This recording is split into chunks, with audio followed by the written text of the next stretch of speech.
welcome to KCC Tutorials.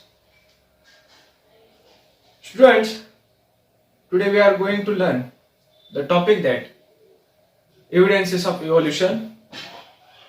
In this there are 6 evidences. Evidences means क्या होता है? Proof. So evidences of evolution. इसमें कितने हैं? 6 evidences है. The first one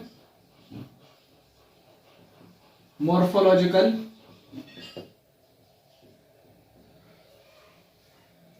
Morphological evidences. तो मैं पहले पढ़ता हूं. Various similarities like structure of mouth, position of eyes, structure of nostrils and ear pinna and thickly distributed hairs on body are seen in animals. अब यहाँ पे क्या दिया है हमें? तो एनिमल्स में क्या होता है? माउथ, नॉस्ट्रिल्स, आईज, इनकी जो पोजीशन है वो हर एक की सेम है. डॉग ले लो, फॉक्स ले लो, शिप ले लो, गोट ले लो.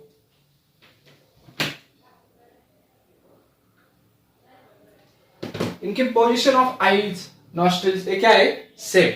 मॉर्फोलॉजिकल यानी कि फिजिकल अपीयरेंस. ये हुआ एनिमल्स के बारे में. अब अगर प्लांट्स लेंगे, प्लांट्स में क्या होता है? तो देखिए, where similarities in like characters like leaf shape and leaf venation and leaf petiole. अब लीफ शेप, प्लांट्स में लीफ शेप कॉमन कौन सा है? ऐसे निकाल लेंगे, ए होगा शिप लीफ. इसको क्या करेंगे? एक मेन निकालेंगे. इसको क्या बोलते हैं हम? वेन. एक तो इनमें क्या है? ऐसा नेटवर्क लाइक रहता है, बराबर.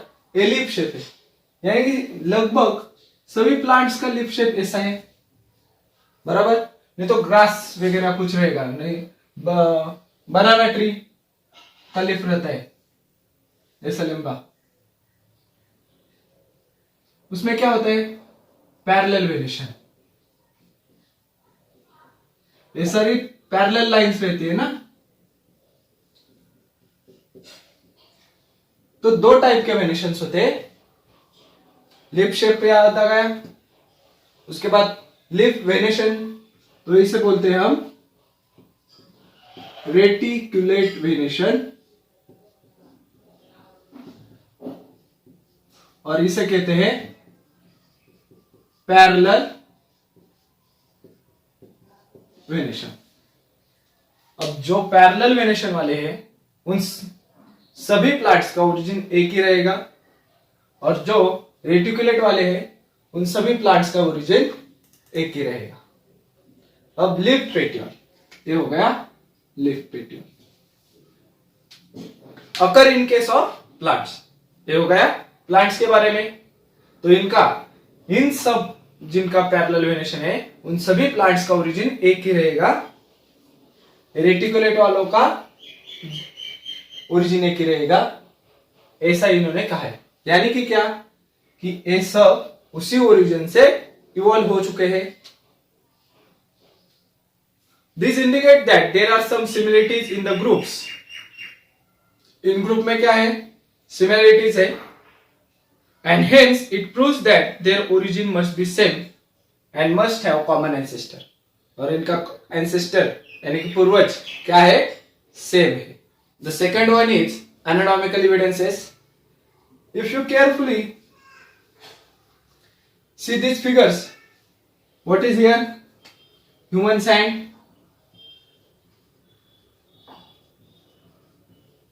And this is cat's foreleg. और 2 फिगर है हमें, बैट पैक जेम एंड व्हेल का क्लिपर ऑफ व्हेल. इसमें क्या होता है कि इन सब में क्या सिमिलरिटीज दिखाई दे रही क्या हमें? तो देखिए, अब मैं नंबरिंग करता हूं. 1 1, ए वाला जॉइंट, 2 2, ए वाला पूरा थर्ड बोन, ये वाला पूरा थर्ड बोन, और ए फिंगर्स फोर्थ। अभी ये फिगर देख के हमें क्या समझ में आ रहा है कि यहाँ पे इन सभी प्राणी में human, cat, bat and whale, इनका जो बोन का स्ट्रक्चर है वो सेम ही है, और जितने टाइम गया वैसे क्या हुआ इनमें कि इवोल्यूशन हो गया। इवोल्यूशन के कारण इनके बोन स्ट्रक्चर में अलग अलग चेंजेस आ गए, जिसको जैसा चाहिए था वैसे उसने मॉडिफिकेशन किया अपने आप में, मगर इन सभी का ओरिजिन एक ही है। एक कैसे पता चलता है? तो bone, joints in the bone. Okay, तो पढ़ता हूं अभी। However, there is similarity in structure of bones and bony joints in organ. ये क्या है? बोन्स के स्ट्रक्चर में 1, 2, 3 और 4, और बोनी जॉइंट, इसके जॉइंट में सिमिलरिटीज है। This similarity indicate that those animals may have common ancestor. और ये जो सिमिलरिटीज दिखाई दे रही है ये हमें क्या बताती है कि इनका कॉमन एंसेस्टर था। On next page, the third one is vestigial organ. The next one is vestigial organ. अभी वेस्टिजियल यानी कि क्या? तो यूजलेस और डिजेनरेटेड, जिनका हमें कोई यूज नहीं है, ऐसे ऑर्गन को हम क्या कहते हैं? Vestigial organs. नहीं तो दूसरे कौन? जो डिजेनरेट हुए हैं। डिजेनरेट यानी कि जो हमें पहले बहुत साल पहले थे और अब डिजेनरेट यानी कि अब नहीं है। टेल ऑफ मंकी, मंकी से हम इवॉल्व हुए हैं, तो अब हमें टेल है क्या? नहीं है, यानी कि डिजेनरेटेड। डिजेनरेटेड और under develop useless organ of organism are called as vestigial organ. यहां पे हमें डेफिनेशन आती है, तो वेस्टिजियल ऑर्गन्स, डेफिनेशन क्या है इसकी? डिजेनरेटेड और under developed organs of organism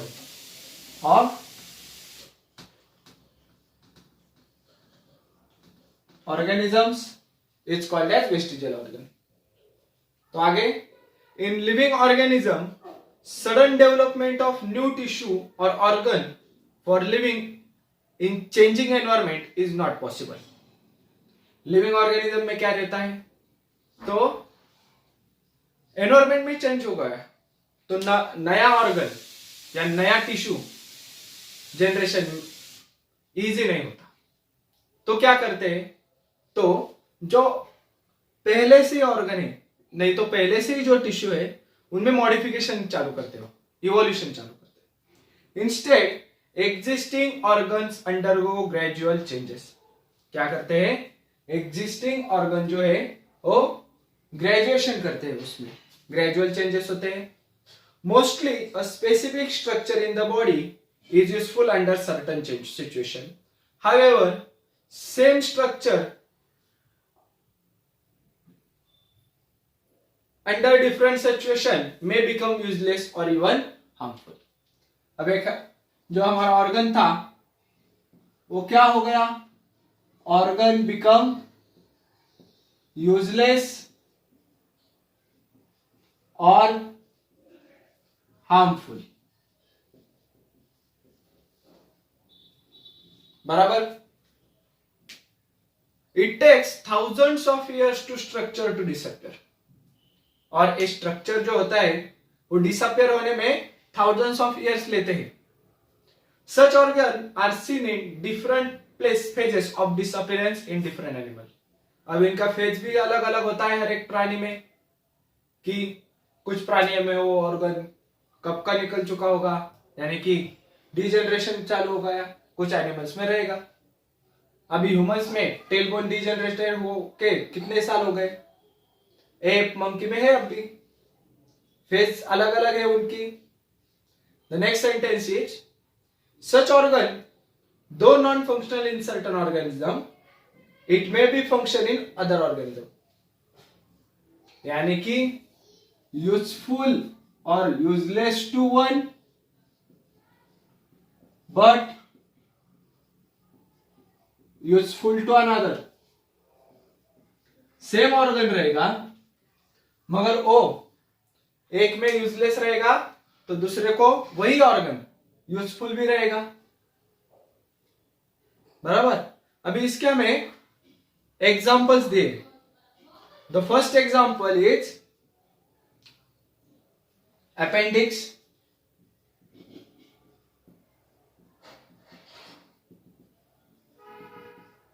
अबे अपेंडिक्स क्या होता है? तो अपेंडिक्स हमारा जो लार्ज इंटेस्टाइन होता है,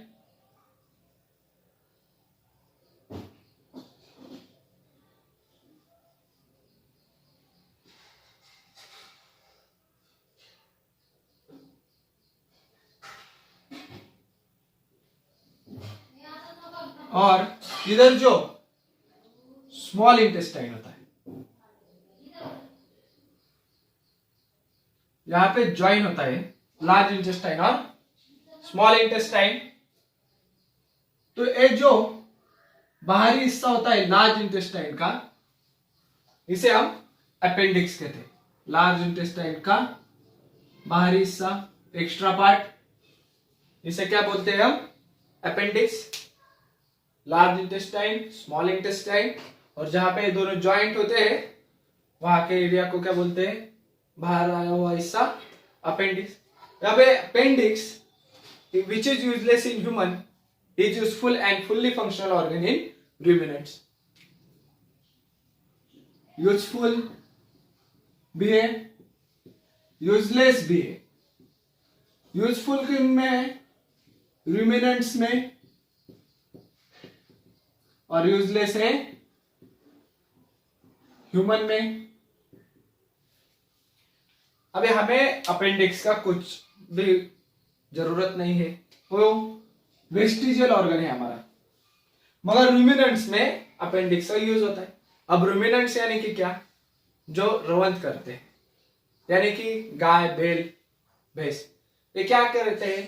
थोड़ी ही देर में जल्दी से अपना खाना खाते हैं और उसके बाद एक जगह पे बैठ के वो पूरा खाना वापस अपने मुंह में लेके आते हैं और धीरे धीरे चबाते हैं। इसे बोलते हैं रूमिनेशन। और जो प्राणी एक क्रिया करते हैं उन्हें बोलते हैं रूमिनेंट्स। द सेकेंड एग्जाम्पल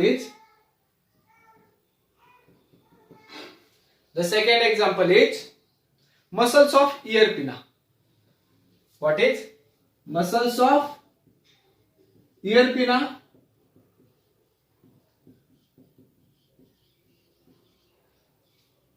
अब muscles of ear pinna humans में तो यूजलेस है, मगर डियर, रैबिट, ये जो शिकार प्राणी है, यानी कि जिनकी शिकार होती है, जिनको मारते हैं, उन प्राणियों में ईयर ऑफ पिना की जरूरत है।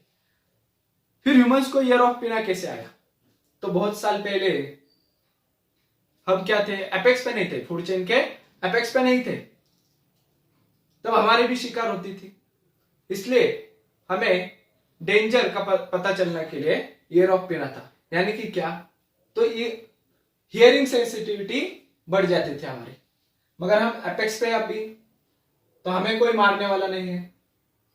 तो ईयर ऑफ पिना का क्या? Muscles of ear of pinna are now useless in human being but useful in useless और useful. Useless in human being but useful in deer, rabbit वगैरह, monkeys। Next one, various vestigial organ like tailbone. अब tailbone क्या आता है?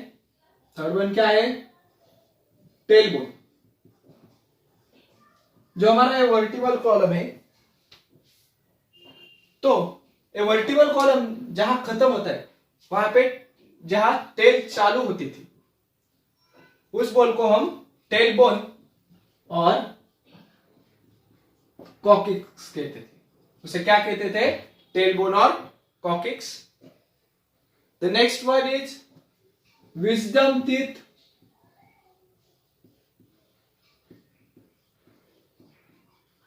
Wisdom teeth यानी कि जो मराठी में हम उसे अक्कल दाढ़ कहते हैं, wisdom teeth. This is also vestigial organ and body hairs. Last one is body hairs. अब बॉडी हेयर्स कैसे हमारे वेस्टिजियल